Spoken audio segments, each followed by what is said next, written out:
A day after several police officers were shot dead at Kapenguria police station in West Pokot County, a state of calm is slowly returning amidst a heavy security presence. County Police Commander Mathew Kuto says this incident has shocked them as the gunman was one of their own. He had served there at Kapenguria for a year after being transferred from Isiolo. Kuto says he is speaking to families of affected policemen on phone, but some are already at the station.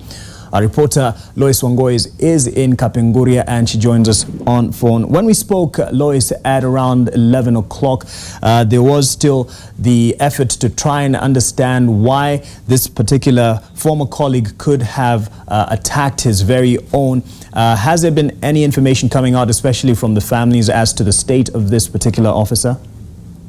Indeed, Mark, and the question not only is among the officers here, but by extension to the family and friends who are slowly streaming in here to just understand what happened, especially the families who lost loved ones here.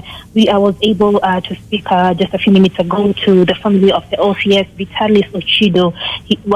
His two wives were here, and there was just an array of confusion, so many unanswered questions, because they would not imagine a place that they considered very safe for their loved one. His working station is actually the place where he would meet his death.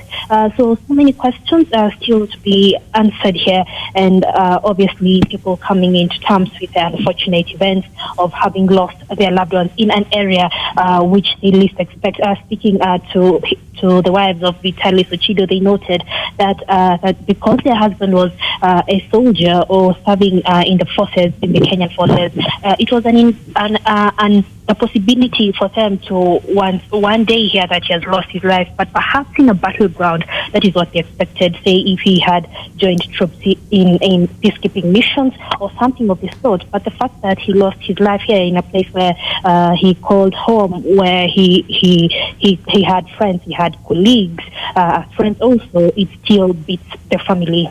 Mark?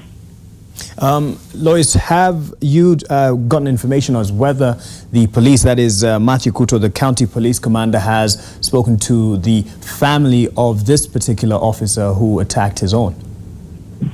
Mathew Kuto, the police county commander here, was very, very particular with that particular attacker, and he didn't want to delve much into his whereabouts or the whereabouts of his kin or his family members.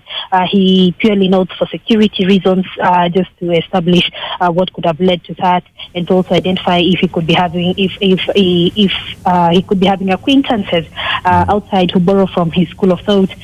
So he didn't want to give us any information regarding the attacker. Mark? What can you tell us about the two officers you said were seriously injured and are in hospital?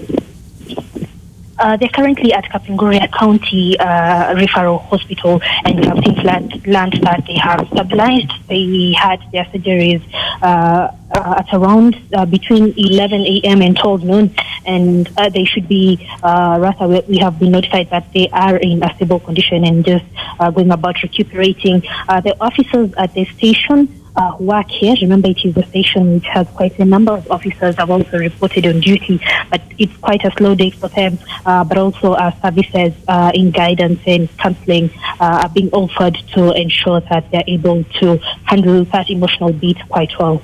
Mark? Thank you, Loise Wangui. We certainly wish them quick recovery. That is the two officers who were injured in yesterday's incident, and also condolences to the families that lost their loved ones.